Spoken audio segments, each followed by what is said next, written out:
মুখ্যমন্ত্ৰী ডক্টৰ হিমন্ত বিশ্ব শৰ্মা কেলেংকাৰীৰ কাৰণে জন্ম হৈছে। গতিকে এটা কথা খাটাং যে তেওঁ কেলেংকাৰী কৰিবৰ কাৰণে জন্ম হৈছে। মুখ্যমন্ত্ৰী জন্ম হৈছে সম্পত্তি গোটাবৰ কাৰণে। তেওঁ সম্পত্তি গোটাবৰ কাৰণে কেৱল মই ৰাজনীতি কৰিছে। মুখ্যমন্ত্ৰীক যদি কোনোবাই মৰিয়াইও দিয়ে তেন্তে তেওঁ ৰাজনীতি নেৰে। তেওঁক যদি মৰিয়াইও দিয়ে কোনোবাই তথাপিও কোনো পধ্যে তেওঁ কেতিয়াও মুখ্যমন্ত্ৰী পদৰ পৰা কেতিয়াও তেওঁ আঁতৰি নাযায়। এজন মুখ্যমন্ত্ৰীৰ কাৰণে ইয়াতকৈ আৰু লজ্জাজনক কথা আৰু কি থাকিব পাৰে? এজন মুখ্যমন্ত্ৰীৰ কাৰণে ইয়াতকৈ আৰু লজ্জাজনক কথা কিবা থাকিব পাৰেনে? মুখ্যমন্ত্ৰীয়ে পদত্যাগ কৰক। মুখ্যমন্ত্ৰীজনে পদত্যাগ কৰিবই লাগিছিলে। সৰ্বানন্দ সোণোৱালক লাঠ মাৰি আকৌ মুখ্যমন্ত্ৰী হৈছে। তাৰপিছত তেওঁ সৰ্বানন্দক লাঠ মাৰি আকৌ মুখ্যমন্ত্ৰী হ'ল। মুখ্যমন্ত্ৰীৰ একমাত্ৰ উদ্দেশ্য হৈছে সম্পদ লুণ্ঠন কৰা।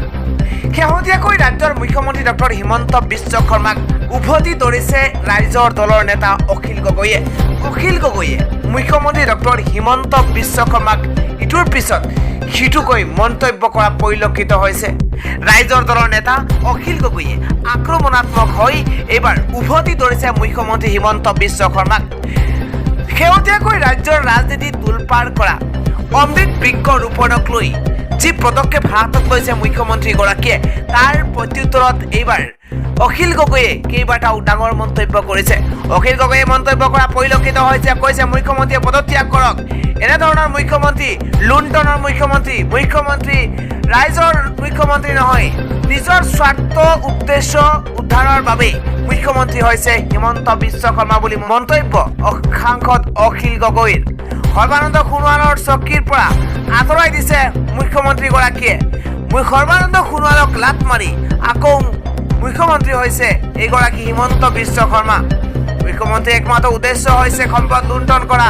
এনেধৰণৰ বিস্ফোৰক মন্তব্য কৰিছে অখিল গগৈয়ে। কেৱল এয়াই নহয়, অখিল গগৈয়ে আন বহুতো বিস্ফোৰক মন্তব্য কৰিছে। শেহতীয়াকৈ মুখ্যমন্ত্ৰী হিমন্ত বিশ্ব শৰ্মাৰ পত্নী ৰিণিকী ভূঞা শৰ্মাই যি মাটি কেলেংকাৰীৰ লগত জড়িত হৈছে তাৰ কথাও উত্থাপন কৰিছে অখিল গগৈয়ে। মুখ্যমন্ত্ৰী হিমন্ত বিশ্ব শৰ্মাৰ পত্নী হৈও এনেধৰণৰ কেলেংকাৰীত জড়িত হৈ থকাৰ গুৰুতৰ অভিযোগ উত্থাপন কৰিছে অখিল গগৈয়ে।